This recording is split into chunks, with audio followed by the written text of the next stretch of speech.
Noite, meu nome é Pamela Linda de Almeida, sou acadêmica do curso de enfermagem da Universidade de Santa Cruz do Sul. Eu, juntamente com a minha colega, então, Camila Barcelos, a gente desenvolveu então esse trabalho sob orientação da nossa professora, Maria Ângela, professora também do curso de enfermagem. O título, então, Diabetes, um caminho silencioso para graves complicações, diz exatamente tudo o que a gente pode imaginar sobre esse trabalho, né? Então, o que é o diabetes? Então, o diabetes é uma doença crônica, não transmissível e de origem multifatorial. O que isso quer dizer? A gente pode incluir, né, a hereditariedade, o sedentarismo, a alimentação inadequada, a obesidade. Todos esses fatores vão se relacionar, então, com o mecanismo de produção e utilização do hormônio insulina na degradação das moléculas de glicose. E é exatamente quando ocorre falhas nesse processo que o acúmulo de glicose na corrente sanguínea vai levando então à hiperglicemia. Essa condição ela é bastante insidiosa e quando persistente ela tem então uma capacidade de comprometer os órgãos-alvo e a funcionalidade deles. Ela é uma grande vilã então da microcirculação e das terminações nervosas periféricas. O diabetes, né, e as complicações são a principal também causa de morte em diversos países. Em 2019, cerca de 4 milhões de mortes foram contabilizadas e atingiam pessoas entre 20 e 79 anos. Então, dessa forma, a gente entende que isso se constitui um problema global e tem uma abordagem recorrente, porque apesar de ser uma patologia bastante conhecida, ela tem um curso bastante perigoso e ela é uma doença silenciosa. O objetivo desse trabalho, então, foi compreender as complicações a longo prazo, então, da diabetes mellitus, né, a partir da vivência de um caso numa unidade de terapia intensiva, para então poder subsidiar o planejamento da assistência da enfermagem. A nossa metodologia, né, se deu através de um estudo de caso descritivo e exploratório, que foi realizado em uma UTI no interior do Rio Grande do Sul, durante uma aula prática do curso de graduação em enfermagem. A seleção se baseou, então, na gravidade do quadro, na complexidade do manejo e na relevância da temática, né?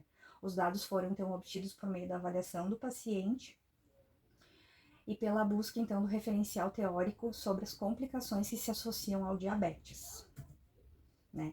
Então, quais foram os nossos resultados? Avaliando o prontuário, avaliando o caso clínico do paciente e buscando, então, subsídios em literatura.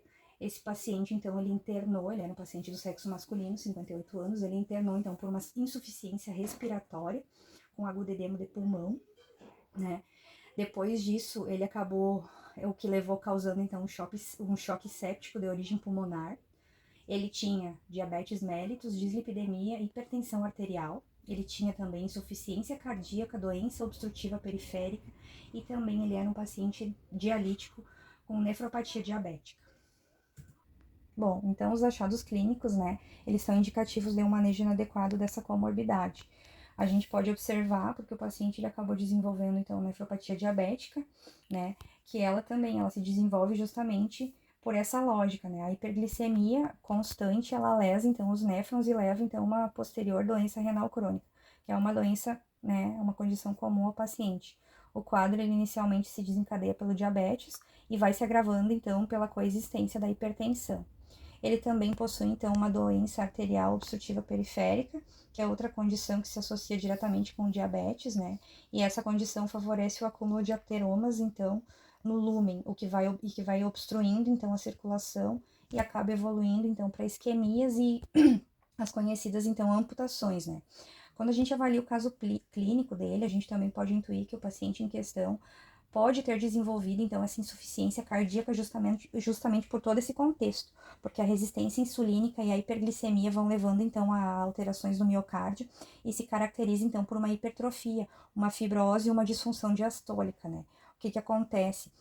O coração, ele precisa impor mais força, tanto pela pressão arterial ali e tanto pela condição renal do paciente. Ele vai ter um lúmen mais estreito para bombear o sangue, ele vai ter que fazer mais força. Toda vez que esse músculo trabalha mais do coração, ele acaba ficando mais espesso. A gente entende, não, que essa condição possui um manejo bastante difícil, né, para os pacientes diabéticos, e ainda mais quando ela é associada à hipertensão, como eu falei anteriormente, né. Então, o que a gente pode pensar do edema agudo de pulmão? Que ele é, né, também associado à hipertrofia cardíaca e também ao mau funcionamento do sistema renal. que acabou favorecendo ali, né, o acúmulo de sangue, o que vai elevando, então, a pressão capilar, e depois isso causa o extravasamento, então, dos líquidos ali, né, para os alvéolos. Daí, assim, os pulmões que estão, né, encharcados, eles são levados, então, à pneumonia. O diabetes, então, né, mais uma vez acaba entrando ali como vilão, e ele vai facilitar, então, o desenvolvimento de infecções.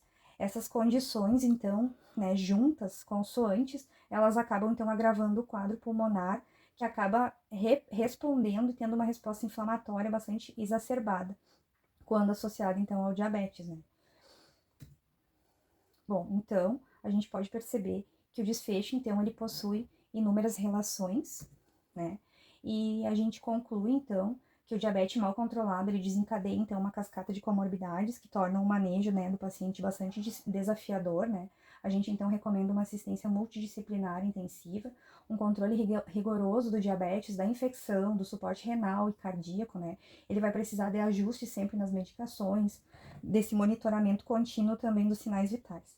E o caso, então, ele destaca a importância da promoção da saúde, né, no controle das doenças crônicas, que apesar de serem silenciosos como o diabetes, né, elas podem levar, então, a graves complicações. Aqui estão as minhas referências. Muito obrigada pela atenção.